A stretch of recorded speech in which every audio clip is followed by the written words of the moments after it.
Welcome to Lecture 37, 10.2, Hypothesis Tests for a Population Proportion.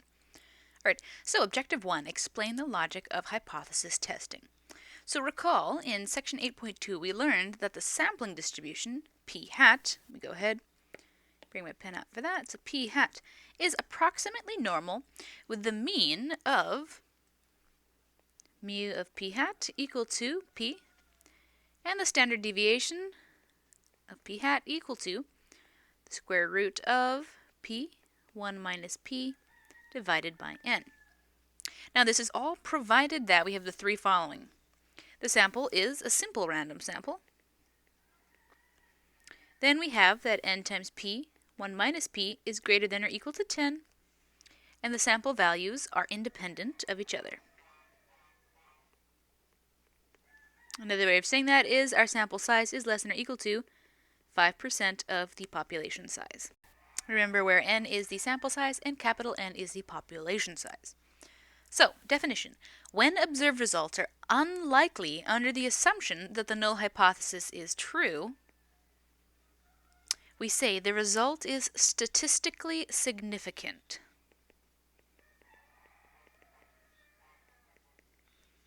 And we reject the null hypothesis. Okay, very important.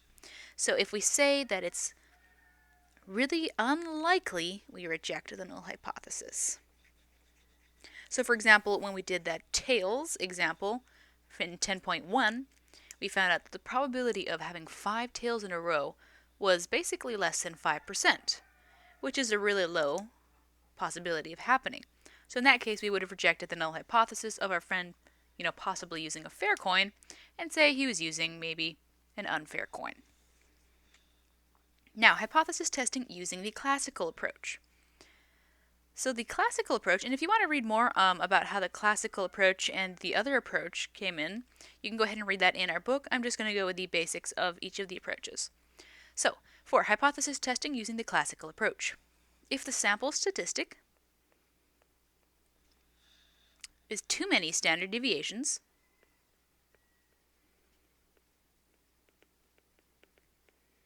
away from the population parameter stated in the null hypothesis, we reject the null hypothesis.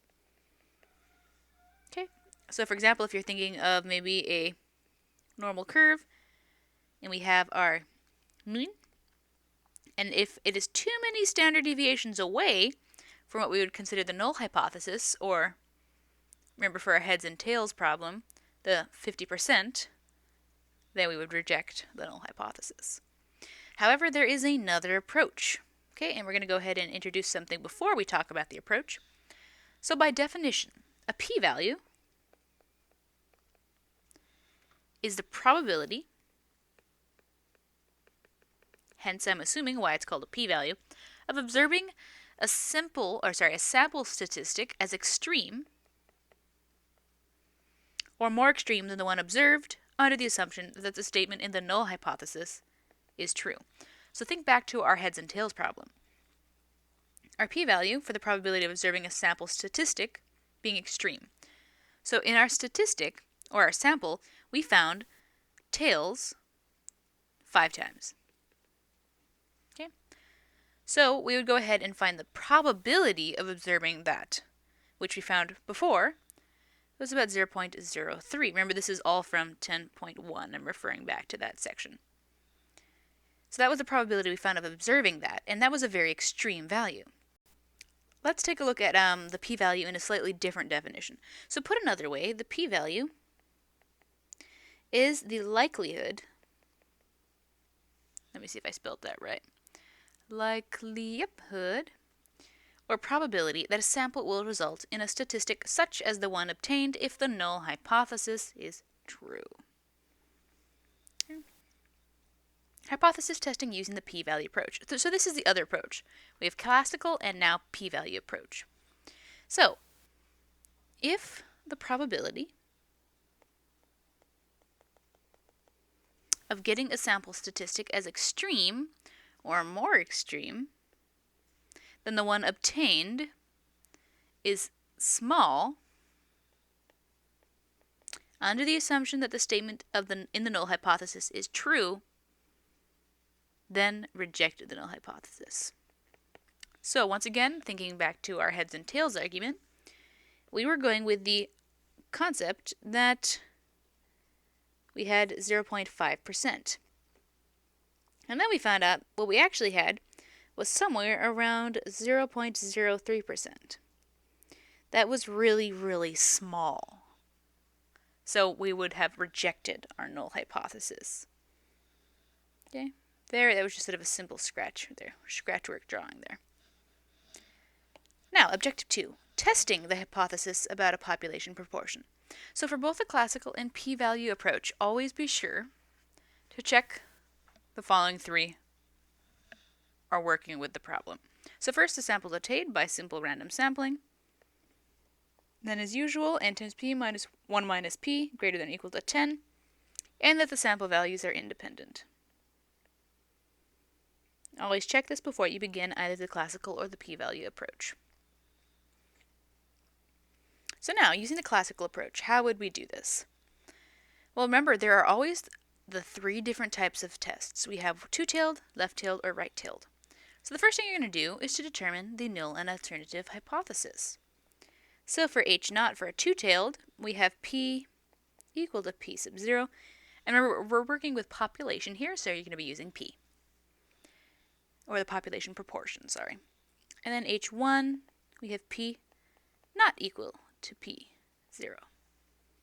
For a left tail, what would we have? And our right tail, I'm going to go ahead and fill this up. Well, we have p equal to p0. Remember, that is always going to be our h0, or our null hypothesis. For left tail, we say that it is less than. And then for right tail, we say that it is greater than. Always think back to the small sketches of the bell curves and the area that we are looking at. So less than or greater than. Second step. After we determine our null and alternative hypothesis, you're going to select a level of significance, depending on the seriousness of making a type 1 error. Third, we would compute the test statistic. Using the formula, z sub 0 is p hat minus p sub 0 divided by square root of p sub 0, 1 minus p0 divided by n. After that, we're going to go ahead and use table 5, so we're finding our z value.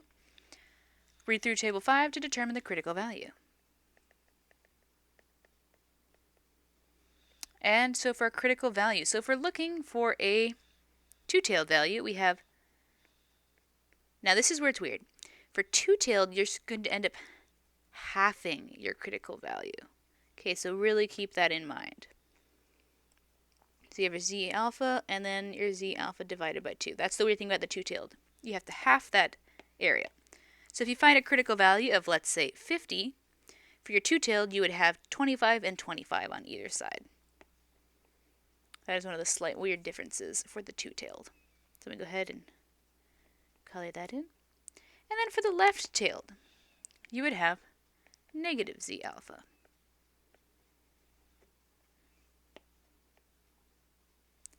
And for the right-tailed, you would have z alpha.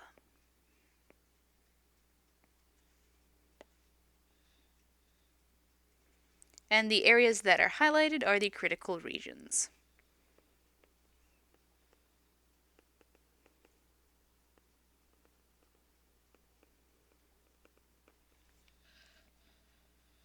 Then what would we do? Well, we're going to compare the critical value with the test statistic. Okay, so compare that against what we found up here.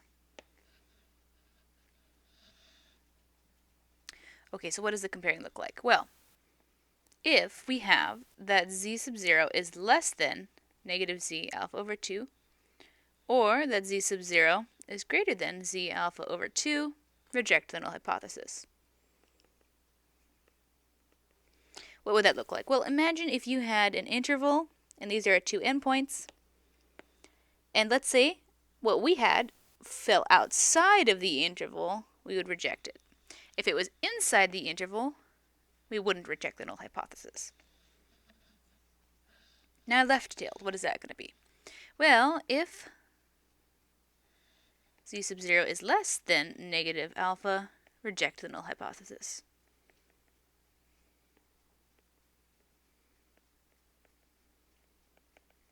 And then right-tailed, if z sub 0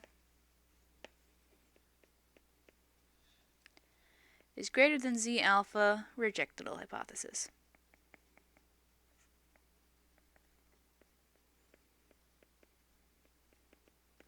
And lastly, what would you do? Well, as always, you're always just going to state your conclusion using that sort of sentence structure that was provided in 10.1. Now let's take a look at actually using this.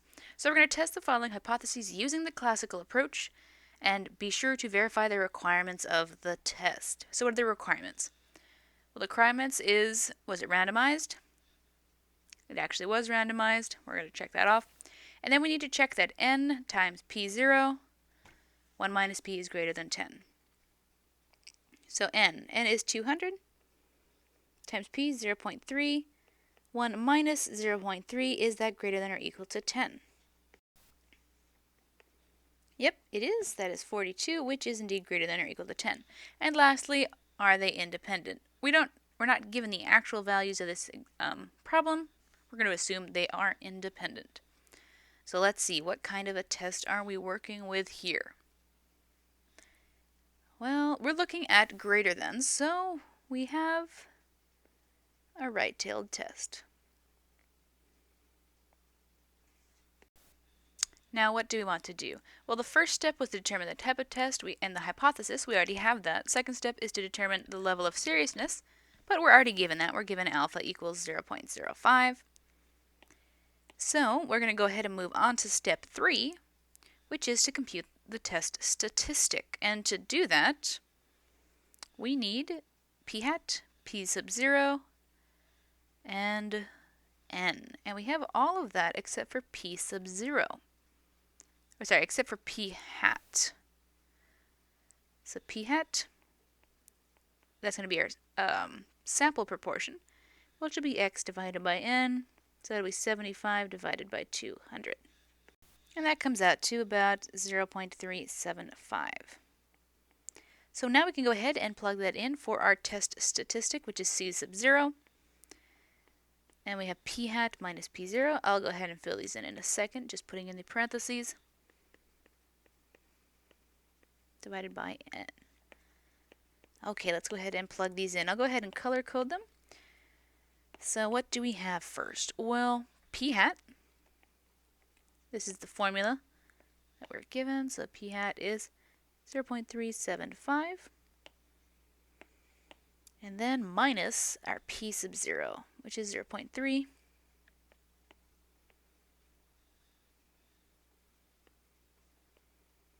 And then divided by n. All right, let's go ahead and write those in. 200. What was the other value? 0.3. All right. So for the work for the exam, if you show me this plugged in and then you show me the actual calculation in decimal form, that'll be fine. As long as you show me that you used the correct formula and you plug the values in correctly. And then you can go ahead and skip to the actual calculation value. And we get about 0.31, and we'll leave it at that. Okay, so this is a right-tailed test, so we're going to try to determine the critical value at, well, we're already given the 0.05 level of significance. So let's go ahead and look at that in our chart. And I should have copied the chart to this, but I did not. But on your table 5 page in your book, you're going to see a little chart, and it's going to be labeled Hypothesis Testing Critical Values. So in that, for a significance level of alpha, we are given that z sub 0, so a right-tailed test of 0.05 should be, so by table, the critical value is 1.645. All right, so what do we have here? Well, 2.31 is greater than 1.645. So we have that 2.31 is greater than 1.645. So what happens? Let's go back to here. For right-tailed test, if our z-value is greater than, we're going to reject the null hypothesis. So we reject the null hypothesis. So once again, what did we do? Well, we found a value, and then we compared it to the value that it should be in the table if it was not skewed, as we might say. Well, when we compared it, we found out that it was actually greater than, which means, in a sense, it was skewed. Sort of loose terminology there. So then we rejected the null hypothesis. Now, with the p-value approach. So this is a slightly different approach, and more than likely on the exam, I will give you two problems, and I'll ask you to do the classical approach, and then I'll ask you to do the p-value approach. All right, so make sure you know how to do both of them well. So the first step. First, you would determine the null and alternative hypothesis, which is pretty much exactly the same as the other one. So H0, we have P equal to P0, which I'll go ahead and copy, paste that to both of them. And then the right-tailed and left-tailed and two-tailed is pretty much the same as it has been before. So we have it not equal to, or we have it less than, or we have it greater than. And then what's going to happen is, for step 2, we're going to select a level of significance depending on the seriousness of making a type 1 error, which is the same as before. Usually you'll be given the level of significance like we were in our examples, but sometimes you choose it yourself. And 3, compute the test statistic. Same as before. Z0 equal to p hat minus p0 divided by square root of, a little different. Oh no, sorry. It is the exact same. I just wrote that wrong. Actually, let me erase that a little bit. That p sub 0 was a little wrong. It was looking a little squished. Oh, one thing, a note on exams. If you're going to do the exam in pen, please make sure to use a whiteout to white out work, not to just scribble it out on the side. That makes it a bit harder for grading. And if you don't have a whiteout, it might be good to use a pencil so you can erase work. All right, and then use table 5 to determine the p-value. And for for two-tailed, using a p-value. So this is where it mainly differs for the p-value in the classical approach. Classical, we would be using the critical value, whereas table V we're using, classical we use a critical value. For the p-value approach, we use a p-value. All right, and then two-tailed, let's see. So the sum of the two areas, we'd have these two, and that would be p-value. The two areas, left tail, right tail.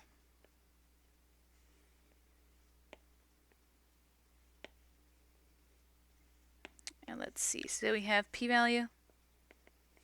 Once again, for the two-tail, you half the values.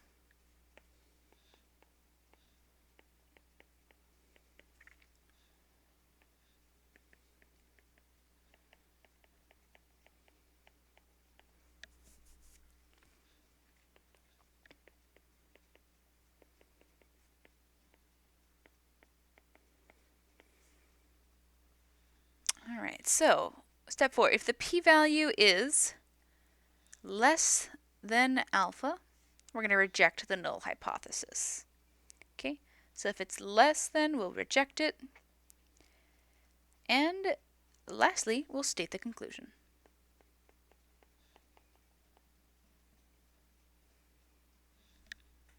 Now let's take a look at the exact same problem, but this time we're going to use the p-value approach and be sure to verify the requirements of the test.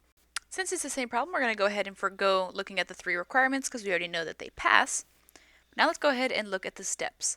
So the first thing we're going to do is we would find the hypothesis, which we are already given. Awesome. And then we would do the level of significance. Once again, we're actually already given that. So we're going to go ahead and find step 3, which is computing the test statistic. So for the test statistic, we need our p hat and p sub 0 values. P hat we don't have yet, but we did find that previously, which remember was, let me go ahead and find that, 0.375. And in fact, our z sub 0 value is going to be the exact same as before, but I'll go ahead and plug it in again, just so we can see it. Once again, for the exam, just show that you plugged in the values correctly to the formula, and that'll be pretty good for me. Just so that I know that you know what the formula is. Alright, so 0.375, and then we have 0.3, 0.3, 0.3, and 200. We did find that previously. It came out to be 2.31. Now, using the p-value approach, what we're going to do is we're going to look on the table. So look on table 5 for our critical value. Alright, so note this is where classical and p-value approach differs. For classical, you would be looking at the hypothesis testing critical values. But for p-values, you're going to be looking at the regular table 5. And we're going to look for the area given by 2.31. So for that, remember you'd look on the column side for 2.3, and then you'd go, they have the 0.00, 0.01, and so on. And we are looking for 2.31. And the value given in our book is, let me go ahead and see that, 2.31 is 0.9896. But remember, that is the area to the left of our value. We don't want that because remember, we're looking at a right-tailed test. So to find our area, we'll take 1 minus that. So 1 minus 0.9896 ends up giving us 0.004. So that is our value. Now, how would we write this out? Well, the p-value, let me go ahead and change my pen back. So let's see, the p-value, or the probability of z being less, nope, in our case, z being greater than 2.31. What did that end up equaling? Well, when we looked at the table, the probability of finding that was 0.004. That was the probability of finding that. And now remember, our level of significance is 0.05.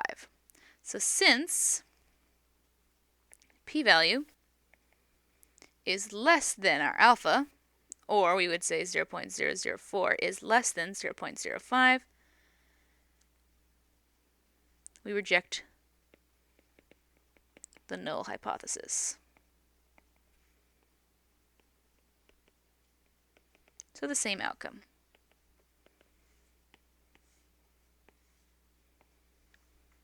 Alright, so now let's take a look. We're going to test the following hypothesis using the classical approach, and this is going to be for, let's see, a two-tailed test. Okay, so if we were checking the requirements of the test, we'd make sure that it was a simple random sample, which we don't actually know necessarily from this problem, but we're going to assume it's true. Then once again, we would also check n times p. 1 minus p is greater than or equal to 10. And then lastly, we would check that it is a small part of the sample size. So we're going to assume that's true for this problem. If you need to explicitly check it on the exam, I will state that. Alright. So now, what kind of a test do we have? Well, it looks like we have a two-tailed test. But pretty much the same sort of thing will follow. So for the two-tailed test, the only thing we have to be worried about is remembering to split the area at the end. So we need to compute the test statistic because we're using the classical approach. Well, actually, both of them we would compute the test statistic. That word always kills me. All right. P hat is needed first, so that's going to be 440 divided by 500. And that comes out to 0.88. So then we'll do our test statistic.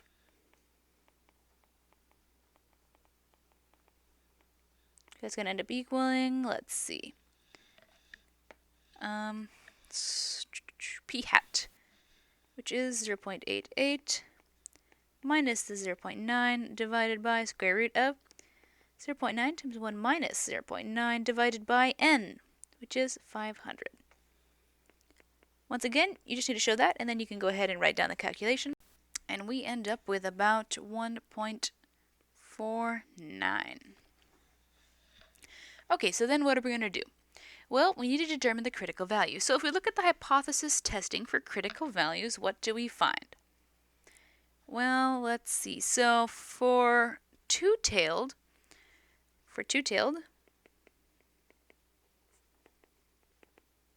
we get z of alpha divided by 2. It's going to equal 1.645. And negative z alpha, or sorry, positive z alpha divided by 2 is 1.645. So we have that interval. We're looking at the negative 1.645 and the positive 1.645. Does my value fall in between this? Well, negative 1.49 does indeed fall between this. So since it falls between this, can we reject the null hypothesis? No, we cannot. So we cannot reject the null hypothesis.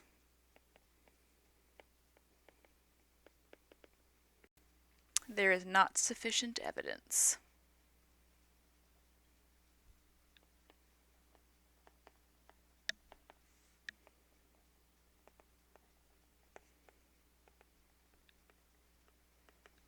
So at the alpha equals 0.05 level of significance.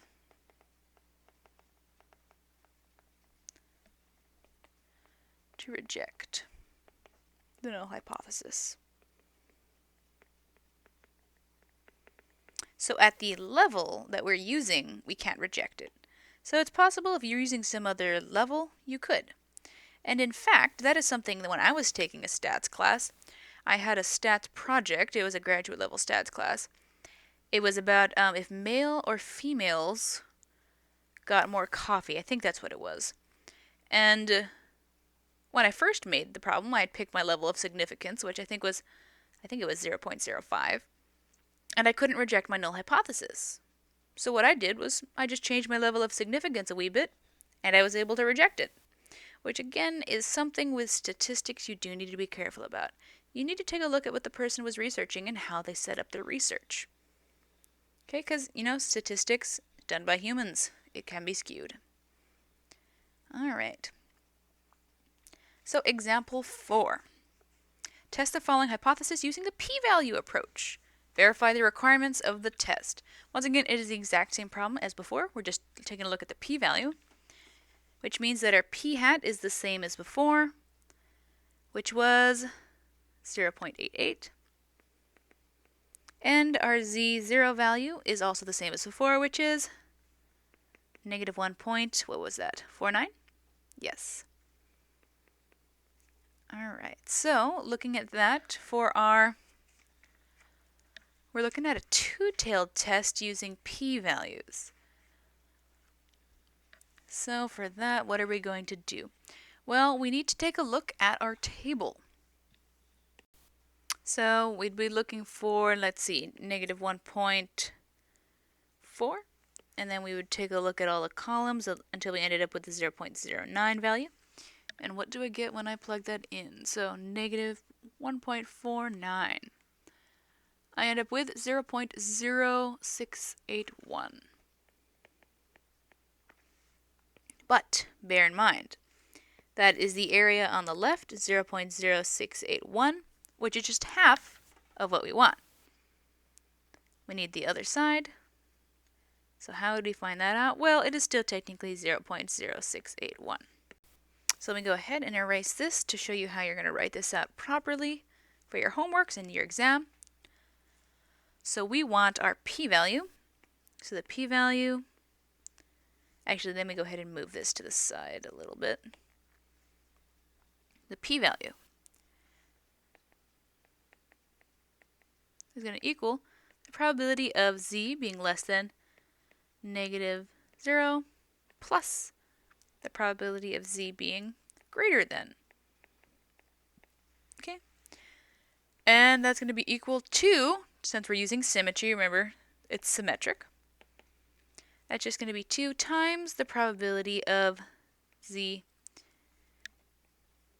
being less than, and I'll go ahead and stick with the -1.49, which will be 2 times the 0.0681. And what do I get when I plug that in?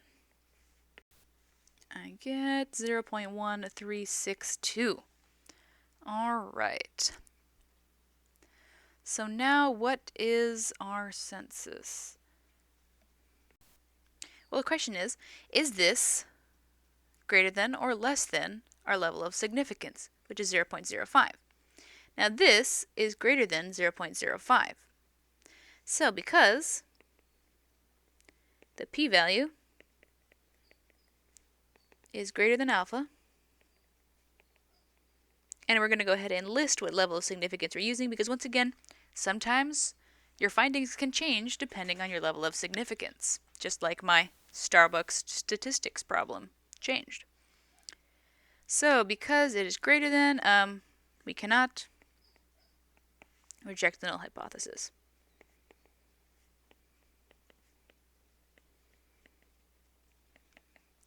And now we need to say at the level of significance.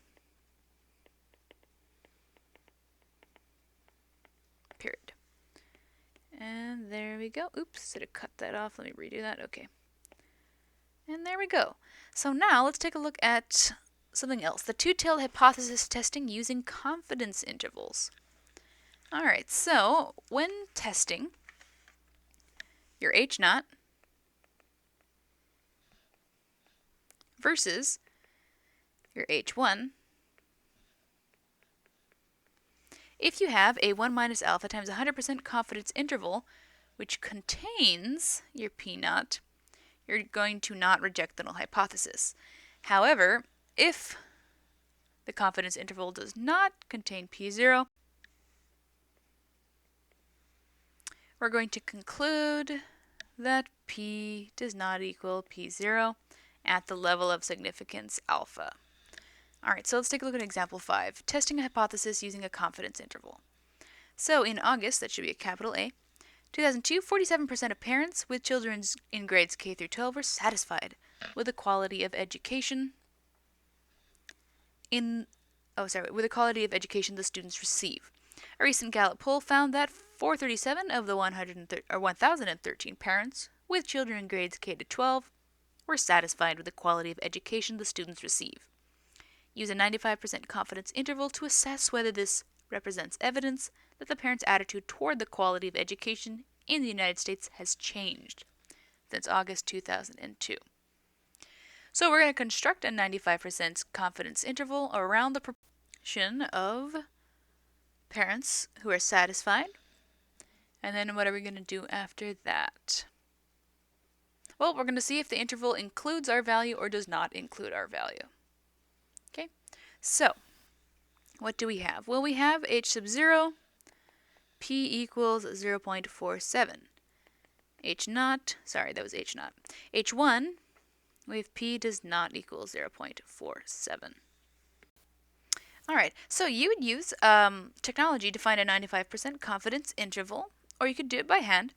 But I would not require you to do this by hand for an exam, so this is probably not something you would see on your exam, unless I allowed you to use technology, but more than likely this is not something that would appear. But so for a 95% confidence interval, our upper and lower bounds would be the following. So our upper bound would end up being, actually let me go ahead and do the lower bound first to keep with the interval. So the lower bound would be 0.401, and the upper bound, once again found by technology, it would be 0.461. Now let's see, our value 0.47 is not in between this. So since 0.47 is not in the 95% confidence interval,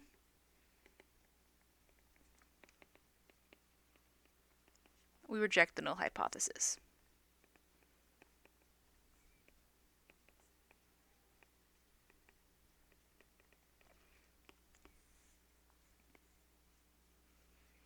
Alright, and lastly, so testing a hypothesis about a population proportion using the binomial probability distribution. So what if we find out that the requirement of n times p times 1 minus p greater than or equal to 10 is not satisfied? So recall that an event is considered unusual if the probability of observing it was less than 0.05. Now we can use the following approach on small sample sizes. So let's take a look at an example. According to the U.S. Department of Agriculture, 48.9% of males aged 20 to 39 years consume the recommended daily requirement for calcium. After an aggressive got milk advertising campaign, the UDSA conducts a survey of 35 randomly selected males, 20 to 39, and finds that 21 of them consume the recommended daily allowance. At the alpha equals 0.10 level of significance, is there evidence to conclude that the percentage of males aged 20 to 39 who consume the RDA of calcium has increased? Alright, so first things first, let's go ahead and find the null and alternative hypothesis. So for the null hypothesis, we get, let's see, H naught is going to be P equals 48.9, 0.489, and H1, we want it to see if it has increased. So we're going to use P greater than 0.489. So if we're checking to make sure that this satisfies the n times p times 1 minus p, what would we find? Well, our n value is 35, which is rather small, and our p value is 0.489. So multiplying that out, we get that this ends up equaling 8.75, which is not greater than or equal to 10. So this does not satisfy that. Okay, so our p-hat is not approximately normal. So what are we going to do? Well, we're going to let x represent the number of individuals who consume the daily requirement of calcium. So let x equal number of individuals who consume the RDA. Then what will we do? Well, we have x equal 21 successes in n equals 35 trials. So what is our p-hat value? P-hat is going to equal x divided by n, which is 21 divided by 35, which ends up equaling 0.6. Now, we want to figure out whether this proportion or whether the larger proportion is due to an increase in the population proportion or to sampling error. So we're going to test for the probability of x being greater than or equal to 21. This is the binomial probability, remember, which is something that it's actually on the exam too. So to find this, what we can do is we can do 1 minus the probability of x being less than 21, which is going to be the same as 1 minus the probability of x being less than or equal to 20. Now, because this is really hard to do by hand, this is probably something that would not be included on the exam, or I would pick a value that would be easier to compute by hand. But you could go ahead and we would use Minitab for this, and we would find out that the p-value is going to be equal to, so once again, this is done by Minitab or with StatCrunch, 0.121. All right. So what do we have? Well, the level of significance, remember we're always going to compare to the level of significance. What was the level of significance? Right there. So remember if you're doing the p-value way, you're going to compare your p-value to your level of significance. And if you're doing the classical approach, you're going to then be comparing that value to your level of significance. Sorry, I had a small yawn. It's kind of late. All right. It's actually very early. It's about 4 o'clock when I'm recording this. Okay, so let's see. Last step, compare this. So this is actually going to be greater than 0.10. So since it's greater, we can't reject h naught. So since 0.121 is greater than our level of significance,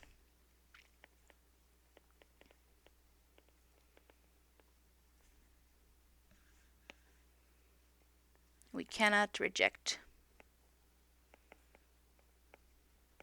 h naught. So there is not sufficient evidence.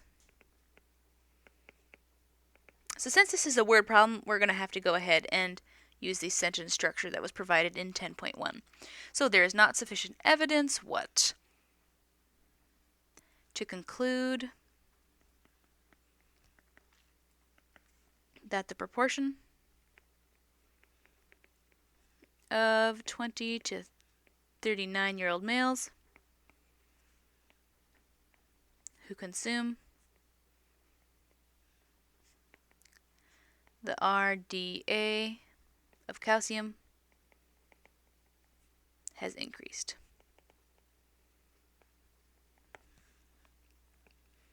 Okay, so as usual, what happens if our values fail this right here? Well, you're just going to use the binomial probability, which if you were to do it by hand, recall, probability of x equal to n would be the probability of n choose, not n choose r. That's to a number. Sorry, that's n choose r times, let's see, the probability of p to the r times 1 minus p to the n minus r. So note that in mind. Alrighty, that is it for this section. Please email me if you have any questions.